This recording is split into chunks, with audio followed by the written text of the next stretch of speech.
우리 마음의 작동은 참 신기합니다. 어떨 때는 1 더하기 1처럼 되게 단순하게 느껴지기도 하지만 또 어떤 때는 화성에 가는 로켓을 만드는 것처럼 복잡하게 느껴지기도 하죠. 이런 우리의 마음이 어떻게 움직이는가에 대한 대답이 바로 심리학인데요. 오늘 이야기할 책 마음의 법칙은 이런 심리학을 통해서 우리가 어떤 상황에서 왜 그런 생각을 하고 왜 그런 행동을 하는지를 알려주는 책입니다. 영상 끝까지 시청하시면 여러분들이 실생활에 쓸만한 정보를 알아가실 수 있을 거예요. 안녕하세요. 저는 부깅의 호스트 검은색달이고요. 여러분은 지금 채널 부깅을 시청하고 계십니다. 부깅.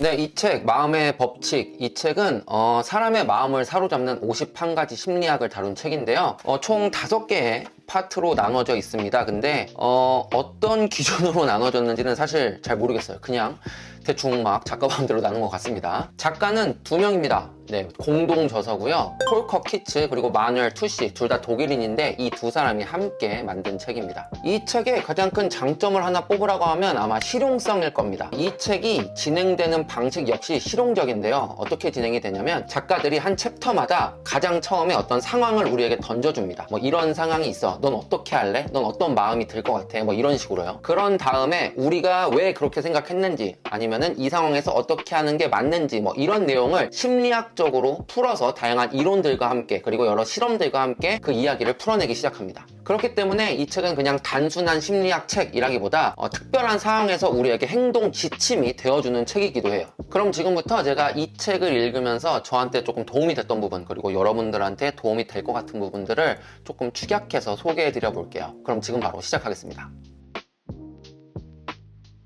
여러분, 문제를 제가 하나 드려볼게요. 여러분들이 길을 걸어가고 있는데 한 구덩이에 어떤 아이가 빠져 있어요. 그래서 막 살려달라고 소리치고 있습니다. 이럴 때 여러분이라면 어떻게 하시겠습니까? 1번, 일단 아이를 진정시키고 마을로 뛰어가서 사다리를 갖고 와서 아이를 구출한다. 2번, 아이가 너무 심각하게 울고 있으니까 같이 뛰어들어서 아이를 진정시키고 사람들한테 도움을 청한다. 3번, 그냥 쌩까고 간다. 뭐 사실 일반적인 사람이라면 1번을 선택하겠죠? 맞습니다. 사실 그게 정답이에요. 그런데 일상생활에서 이것과 똑같은 구조를 갖고 있지만 모습이 조금 달라지면 많은 사람들이 1번 대신 2번을 선택하는 경우가 있다고 합니다. 왜냐하면 앞선 문제와 달리 공감과 동정을 확실히 구분할 수 없는 경우가 많기 때문이에요. 아이를 보고 뛰어드는 마음은 바로 동정하기 때문입니다. 근데 이 동정이라는 게 뭐냐? 바로 아픈 사람, 고통받는 사람의 그 아픔과 고통을 내 것이다 여기게 되는 거예요. 뭐 그럴 수 있지 라고 생각하시는 분도 계시겠지만 동정의 가장 큰 문제는 바로 이겁니다. 동정하는 사람은 의미 있는 해결책을 찾아낼 수 없다는 것이다. 그래서 우리는 누군가를 진정으로 걱정한다면 동정이 아닌 공감을 해야 합니다. 작가는 동정과 공감의 차이를 이렇게 설명하고 있습니다. 공감은 그 사람이 어떤 일을 겪고 있는지 구체적인 느낌을 가지고 그 고통을 깊이 이해한 후에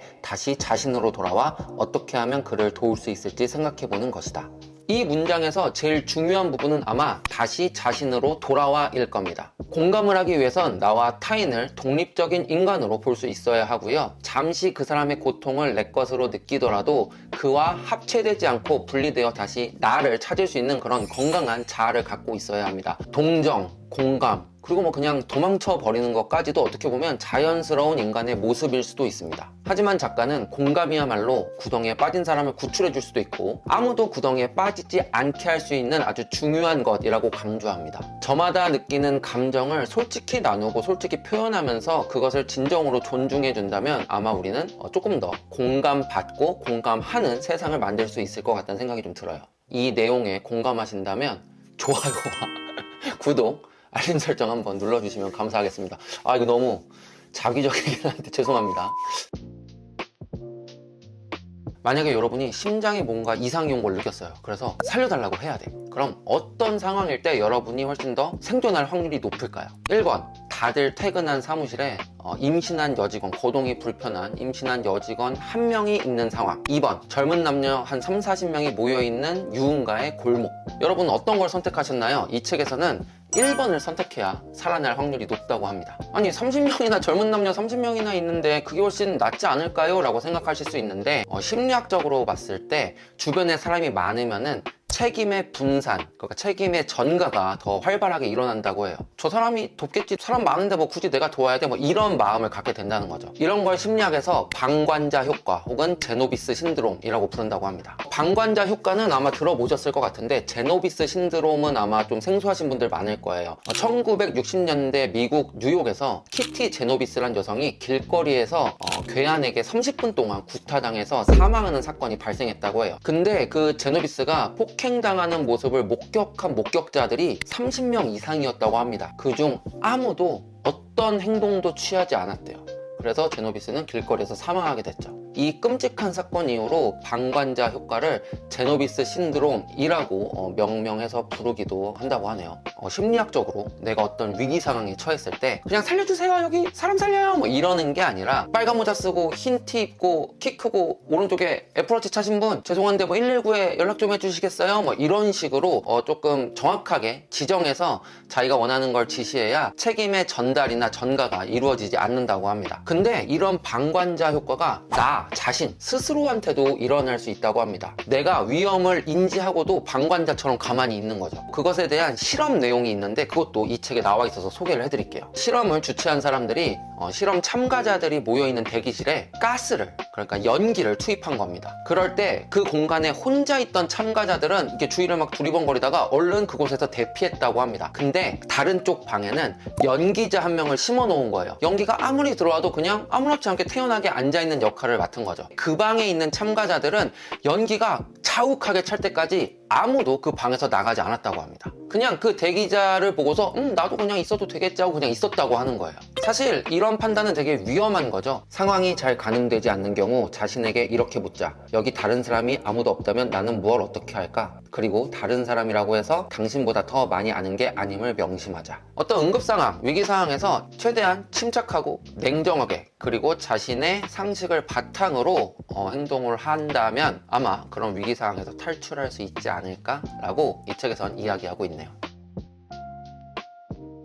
사람이 불행을 느끼는 이유는 정말 다양하겠죠. 근데 작가는 그 다양한 이유들 중에 공통점이 있었다고 합니다. 그건 바로 내 자신이 내 인생을 스스로 통제하지 못하는 것 같은 느낌을 받을 때라고 합니다. 이 무기력하고 답답하고 막막한 이런 상실감은 단순히 그냥 마음의 아픔을 갖고 오는 게 아니라 건강에도 큰 영향을 미친다고 하는데요. 이럴 땐 자기 효능감을 갖는 게 상당히 중요하다고 이야기합니다. 자기 효능감이란 내 삶을 내가 통제할 수 있고 내가 변화시킬 수 있다는 믿음, 이런 감정을 자기 효능감이라고 한다는데요.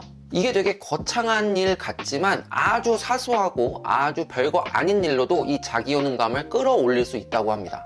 이는 어느 요양원에서 진행된 실험 결과가 증명하고 있습니다. 연구진은 어느 요양병원 하나를 선택해서 두 그룹으로 이제 환자를 나눴다고 합니다. 그래서 한 그룹에는 화분을 하나 주고 이 화분을 여러분들이 케어해서 키워야 합니다 라고 말했고, 다른 그룹에는 이 화분은 직원이 케어할 거니까 그냥 옆에 두고 잘 보세요 라고 했다고 합니다. 그렇게 얼마의 시간이 흐른 뒤 이제 실험 담당자가 가서 각 그룹을 인터뷰했대요.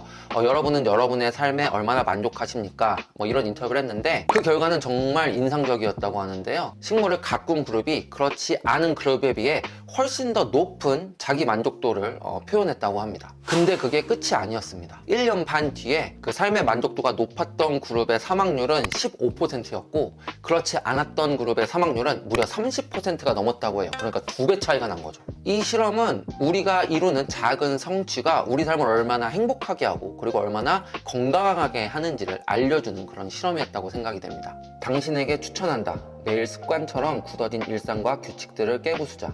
우선 작은 것부터 시작하자. 그렇게 매일 올가미를 벗어던지고 조금씩 자기 인생의 통제권을 회복하자. 작가는 이 말처럼 거창하고 거대한 변화가 아니라 아주 작고 사소한 변화 그리고 도전, 이런 거를 우리에게 추천합니다. 예를 들어서 전 다른 책에서 읽은 건데 아침에 눈 뜨자마자 이불 정리를 매일 하는 것, 이것만으로도 엄청난 성취감을 느낄 수 있다고 해요. 그런 이제 작은 도전과 변화들이 세상을 변화시키거나 내 삶을 막 기막히게 드라마틱하게 반전시키진 않을 거예요. 하지만 적어도 내가 침대에 누웠을 때 자기 전에 그래도 오늘 뭐 하나 했다, 조금 뿌듯하다, 행복하다, 이런 감정은 분명히 선사해 줄 수 있을 것 같습니다. 저 같은 경우에는 사실 이 유튜브가 자기 효능감을 아주 확실히 느끼게 얘기하는 뭐 그런 매체가 되고 있는 것 같습니다. 여러분들이 구독 눌러주시고 이런 게 말도 안 되게 행복하거든요. 다시 한번 감사하다는 말씀을 또 드리고 싶네요. 네, 오늘은 이렇게 여러분들에게 아주 쉽고 유익한 심리학 책 마음의 법칙에 대한 내용을 조금 이야기해 드려봤는데요. 이 책에는 제가 미처 영상에 담지 못한 정말 다양한 이야기들이 많이 수록되어 있습니다. 관심 있는 분들은 한번 찾아서 읽어보시면 좋을 것 같아요. 근데 몇몇 챕터들은 조금 아쉬운 부분이 있었습니다. 그러니까 약간 가볍게 다루고 수박 겉핥기식으로 다룬 게 아닌가 하는 챕터들이 조금 있었어요. 그런 몇몇 부분을 제외하고는 저한테는 아주 유익하고 그리고 즐겁게 읽을 수 있었던 심리학 책이었습니다. 네, 이렇게 오늘의 책 이야기는 여기서 마무리하도록 하겠습니다. 오늘의 영상이 여러분들에게 조금이라도 도움이 됐다면 구독과 좋아요, 알림 설정 누르는 거 잊지 마시고요. 오늘 영상 시청하신 모든 분들이 심리적으로, 심적으로 아주 편안하고 풍요로운 삶을 영위할 수 있었으면 하는 바람을 가져보면서 저는 이만 물러가도록 하겠습니다. 지금까지 부킹의 호스트 검은색 달이었고요. 저는 다음에 더 좋은 영상으로 돌아올 것을 약속드리겠습니다. 시청해주셔서 감사합니다. 안녕히 계세요.